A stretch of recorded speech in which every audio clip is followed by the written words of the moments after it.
Hi everybody. So I've been doing these modular cover versions of the Goldberg Variations in the style of Glenn Gould, and somebody asked me to explain what the setup was and how I was doing them, how I was doing the patch, how I was recording them. So I wanted to do a short video explaining that.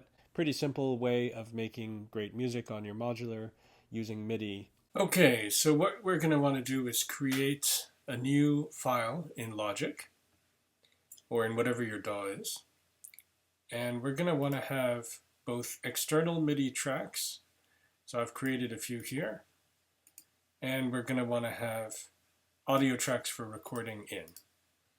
So I've created 4 external MIDI tracks. These are tracks that are going to send MIDI information out from my DAW into my mutable instrument Yarns, which is my MIDI interface module. And I'm going to want to have 4 tracks here that are armed to record back from the modular into my interface. Now I'm going to want to import the MIDI information in. So we're going to do variation 2. Here's my MIDI file. Just drag it and drop it. It says import tempo. No, I don't want to do that. And it's imported 3 different voices here. Now Yarns can have 4 inputs coming in. So what I actually want to do is make sure these are sending to MIDI channels 1, 2, and 3. So this is channel 1. That's 4, that's wrong. So I'm going to change that to 2 and make this one 3.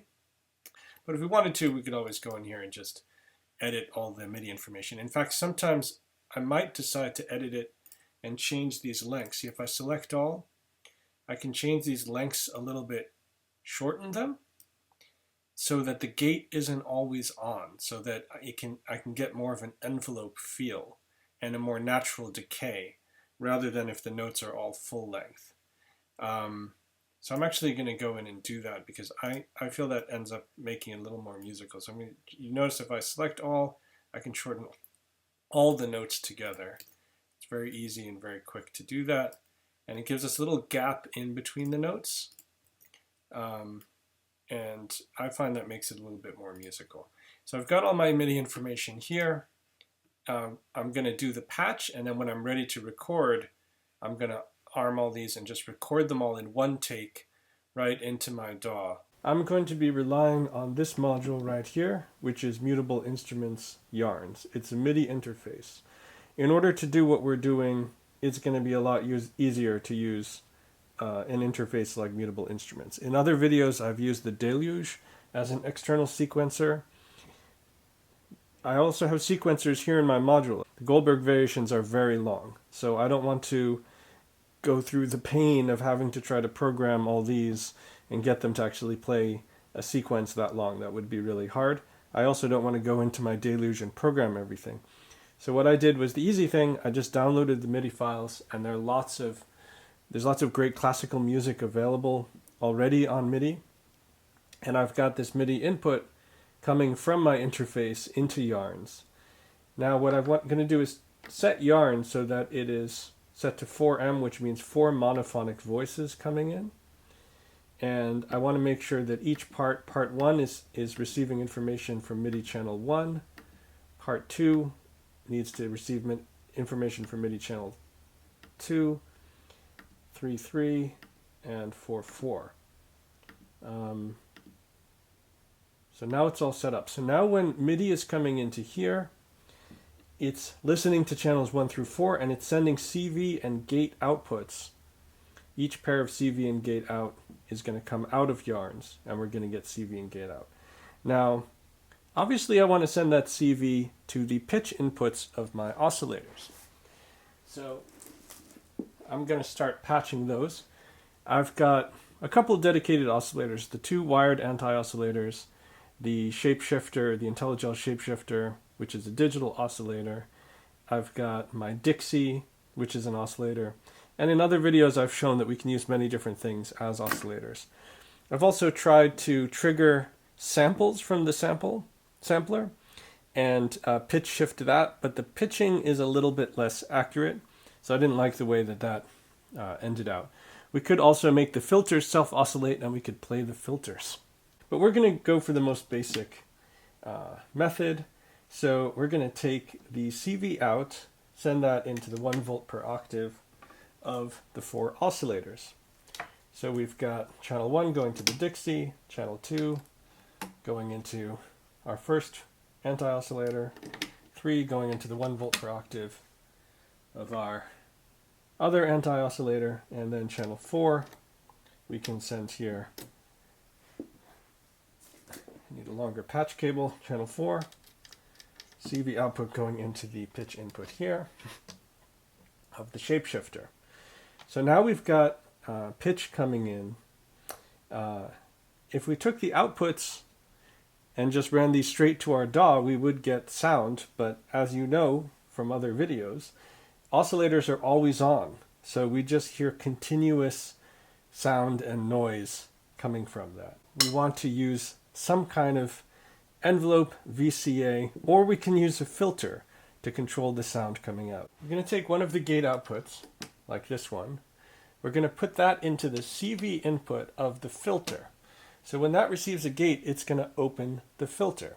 This is an attenuator, or an attenuator, rather, of the CV. So it's going to control how much CV, how large that wave is as it comes in. I'm going to open that all the way up. We're going to put the frequency somewhat down. We're going to take an output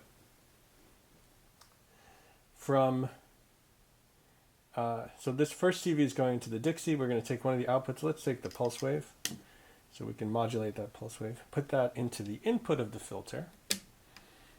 Okay, and now we need to take the output of the filter. And I'm just going to take that and I'm going to send that straight into my interface. So this is just so you can see it, this is a 1/8 inch to 1/4 inch cable where I can take this output and then I can take this and put this straight into my interface. You could put it into a digital recorder, you could put it into an amp or a monitor, anything you like.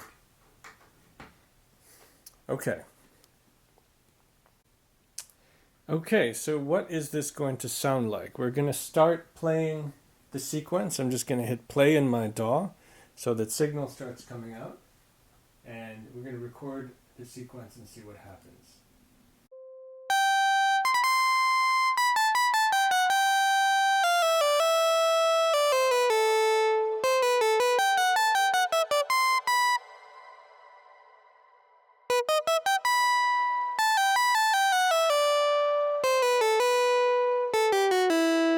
So this is the release that I'm changing. This is the attack. If I want to slow the attack, I would increase this.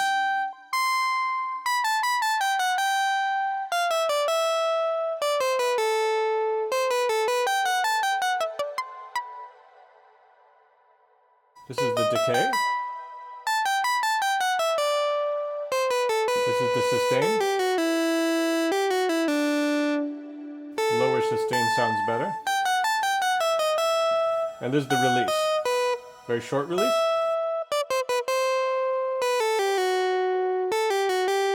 Longer release.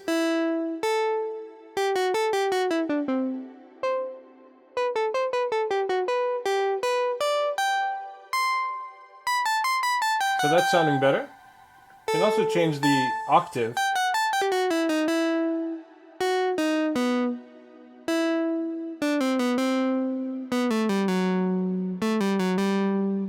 I'm going to start with the rise and fall, with the fall down, and I'm slowly going to increase the fall so that you can hear the additional voices come in, and you can see how changing the envelope changes the behavior of the filter and therefore changes the sound. So let's start our DAW. So we only have this one voice. Now let's add in the second voice by increasing the fall.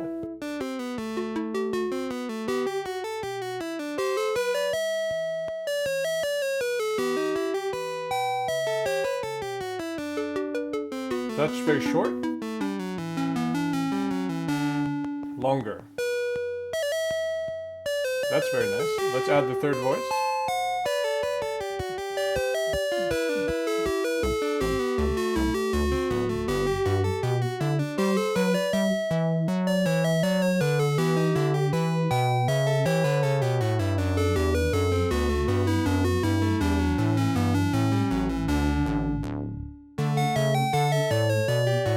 could also add some resonance if we wanted to.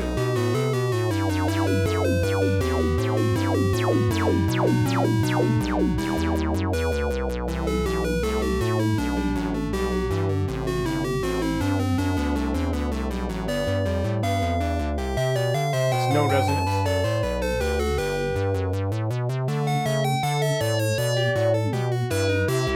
Add resonance there. Resonance here.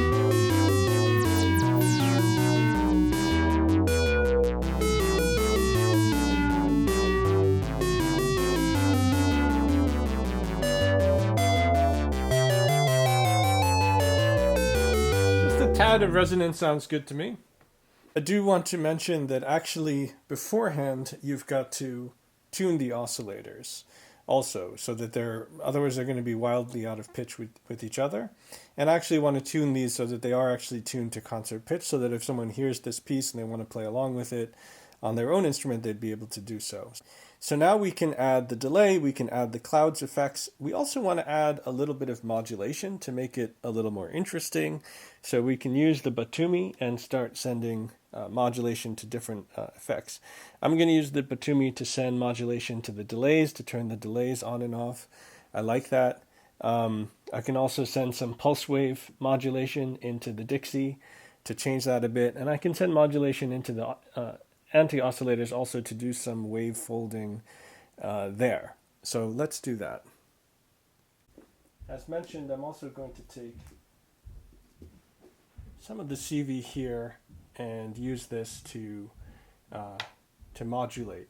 Now, one of the things about modulation is that if I took a sine wave out of the Batumi and used that to modulate, say the filter resonance here, right? It would modulate it pretty widely because the sine wave is going all the way from 0 to 1 to -1. It's got a full amplitude. Now I want to attenuate that, so I can use maths again here. I can put it into channel 2 of maths, and every channel of maths has an attenuverter. And what I can do is by using that attenuverter, I can decrease the amplitude of that sine wave so that the modulation is less extreme. So I put that into channel 2, I change the attenuverter down, and then I take that output, I use channel 3, take that and use that, for example, to go into the CV for the filter resonance of my filter. And I can do that for the others as well. So I can take another sine wave out going at a different rate, put that into channel 2, use the attenuverter to decrease the size of that modulation, and take that output and put that in here. For example, to change the resonance here. So I'm also going to take saw wave out. I'm going to use that to change the echo speed, because what that does is that gives it this kind of warbling thing. Sometimes I'm turning this knob, and when you change the delay time while the delay is playing, it goes, it gets this weird warbling effect, which is kind of neat. It's very synthy. It shows that you're playing this on a synth, or particularly a modular synth, where you can modulate a lot of different things. Also, maybe take some modulation here to change the sampler a bit, maybe change the pitch of the sampler a little bit over time too. We could also, as mentioned, we could use this to use a square wave out here to turn on and off the reverse function of our delay, so that sometimes it's playing, it's actually playing the delay in reverse rather than forward, and we can modulate that so that that turns on and off automatically. So you can see this reverse is switching on and off now at the rate of the LFO. So lots and lots of different things we could modulate. Oh, we were going to modulate the pulse wave. So we could take one of those outputs and modulate, do some slow modulation of the pulse wave. Also, So let's hear what that sounds like. It could sound pretty chaotic, but let's just try it and see what that sounds like for now. Okay, it was super chaotic to set it up that way, but I do want to play a little segment because I stumbled across a little discovery, and this is the cool thing about modular. Let's start up the sequence, and then I'm going to stop the sequence.